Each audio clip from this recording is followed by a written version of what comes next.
All right, shalom, shalom. It's another GMS lesson come back at you.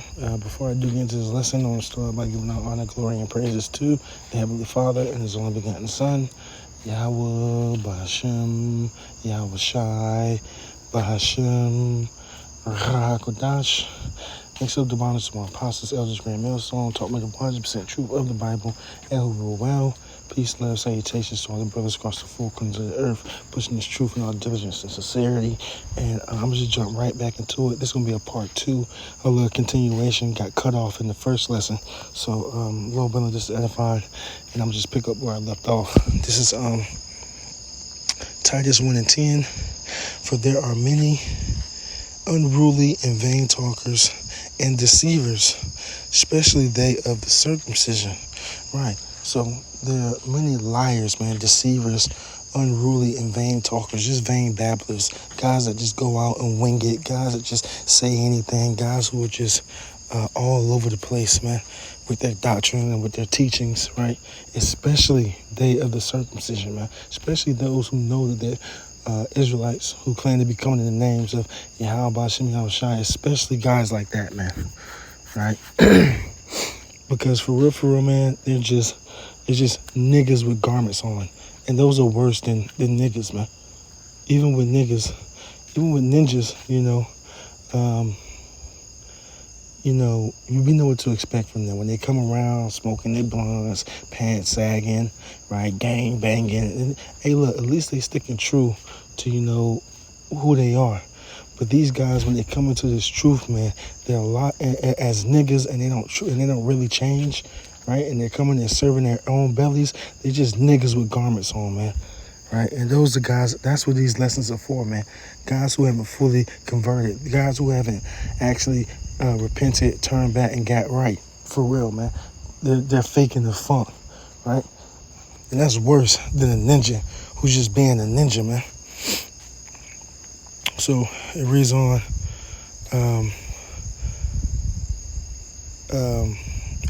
a lot of these guys are going to be destroyed, man, right? Like it reads, verse 11, whose mouths must be stopped. And how is that going to happen? Because the Lord is going to destroy these guys, man, right? The Lord is going to visit these guys, man. Let me get that. This is Jeremiah 23:1. Woe be unto the pastors that destroy and scatter the sheep of my pasture, saith the Lord. Right? The sheep, the Lord's people, man. Right? You Israelites, you so-called Negroes, Latinos, and Native Americans, man. Right?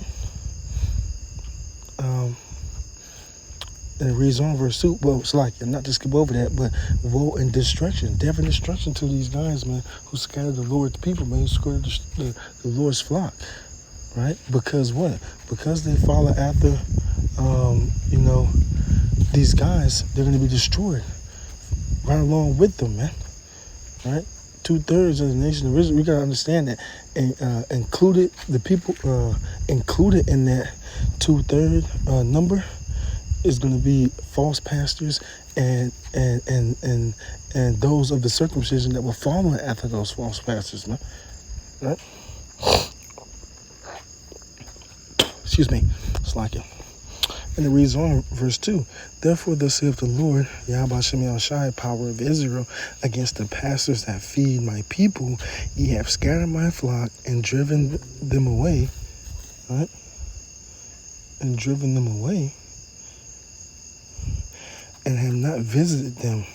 Behold, I will visit upon you evil of your doings, saith the Lord. All right? So what? Because they have not visited the people, and visited them how? With the truth, man. With the true wisdom, knowledge, understanding, with the correct doctrine, right? They have visited the Lord's people with lies, man, and have further scattered the flock, man. Have further scattered the Lord's sheep, man. Right? So for that, the Lord's going to visit upon them evil for their doings, man. Bad times, man. Death and destruction. Right? So let's go back. Titus 1:11, whose mouths must be stopped, who subvert whole houses, teaching things they ought not for filthy lucre's sake. So they subvert whole houses, right? They destroy because houses are symbolic for the mind, right? They destroy the minds, right, of our people, man, right? Teaching things they ought not, right? Saying that they'll get up with anybody. Yeah, man, we'll join up with anybody. You can come fellowship with me, right? You can come teach with me, right? Huh? Even if the scriptures say that can two more walk together lest they be agreed. If we not 100% on doctrine, or if you teaching one thing and I'm teaching one thing, no, we can't get up. No, we can't kick it, right? Saying that you can sleep with the next, saying that you can pop your woman on the Sabbath, saying you can pop her in the back door, right? Saying that the laws are done away with, right? Saying that you can play with the Lord's name first and foremost, right? Say you can call him anything. Say you can call him the Yo Plate yogurt, right? It's one thing to not know. You calling upon JC because you don't know. But it's another thing when you know the Lord's true name and you say that you can call him anything, man. That's the biggest one, playing with the Lord's name, man. Right?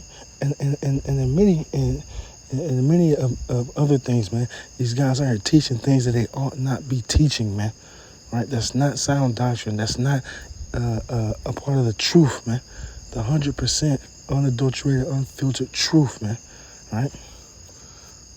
These guys are not coming, thus saith the Lord, thus saith the Bible. They're coming with their own vain opinions for filthy lucre's sake, man. Because when a guy comes out and says some outrageous stuff like that, man, you gotta assume, right? Because we don't know, we only know through the spirit, but we ain't watching deals go down. But when guys is out here just saying anything, the outrageous stuff, man, through the spirit, we like, man, that guy, that's agent behavior. That's 501c3 behavior. When you tie yourself to the government, when you tie yourself to Esau, right? When you tie your organization, for the lack of a better term, right? That's supposed to be about pushing the truth. That's supposed to be about furthering the will of Yahweh Hashem Yahushai, right? And you tie that in with Esau, man, you bought and sold, man, right? You bought and sold. And then that leads you to, then you start saying that doctrine change. But let me be not long-winded, right? This is 1 Timothy 4:16, right? Take heed unto thyself and unto the doctrine. Continue in them, for in doing this, thou shalt both save thyself and them that hear thee. So we read that Jeremiah 23:1. What happens when you scatter the flock? What happens when you visit the Lord's flock with lies and deception? There's death and destruction that follows that. But what? When you take heed to yourself, when you examine yourself, and you make sure that you're applying the wisdom, knowledge, understanding to your life, and then you preach the whole 100% truth, right? And you come, thus saith the Lord, thus saith the Bible, right? And you continue in the doctrine that was learned, right? Then what? You'll save yourself, first and foremost, and them that follow after you, right? And that's going to be the elect. Lord willing, will be a part of that number, man, right? Because we already know and believe through faith that what the Lord is dealing with, the apostles, the elders, the great millstone, and, with this truth, man.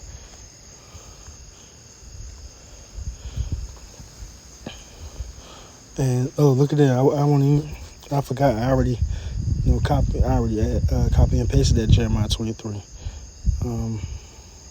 So, hey, look, I'm going to just read it through again, but we already went over it. Jeremiah 23:1, woe be unto the pastors that destroy and scatter the sheep of my pasture, saith the Lord. Therefore, thus saith the Lord, Yahweh Hashem Yahushai, power of Israel, against the pastors that feed my people. Ye have scattered my flock, and have driven them away, and have not visited them. Behold, I will visit upon you the evil of your doing, saith the Lord. So there's two sides of the coin, man, right? That's balance, right? You got those who are going to be doing what they need to be doing, right? And doing everything for the elect's sake. And then you got, those false pastors who will be doing what they're doing, lying, unruly, and vain talkers and deceivers, right? Who are going to be continuing to scatter the Lord's people into all the things that they're in, right? Until they're destroyed, man. Right? That's just it. It's Colossians 2:8. Beware, right? Lest any man spoil you through philosophy and vain deceit. Beware lest any man rob you of your crown, man, for everlasting life. Because that's what happens when this is what these guys are doing. When you take heed to these liars and these guys that are going off there robbing you of salvation, man. Right? Through philosophy and vain deceit, right? After traditions of men, right? Trying to incorporate, you guys incorporate things of the world, incorporating Thanksgiving into the truth. Eating pork, got a whole ham on the table while they eating Thanksgiving dinner, man. Right? Now there's situations for everything. I'm not gonna go too deep into it. Brothers know. Brothers have the spiritual discernment depending on what situation you in. But we're not holding no feast specifically for Thanksgiving or 4th of July or Christmas, trying to bring things of the world like the Christians do. They try to bring pagan customs into the ways of Yahweh Shem Yahushai, and it don't mix, man. You can't do that, right? After traditions of men, after rudiments of the world, right? And not after Hamashiach. The Lord, Yahweh Shem Yahushai, is far from these guys' minds, man. Right? Our Lord and his ways, these guys scorn at the true ways of Yahweh Shem Yahushai. Right? So we have to beware of these guys. We got to watch out for these guys. We got to mark these guys. And Lord willing, we continue to do it in sound doctrine and keep putting our best foot forward and serving the Lord. So with that, I'm going to close out by giving peace and love to the elect. Shalom.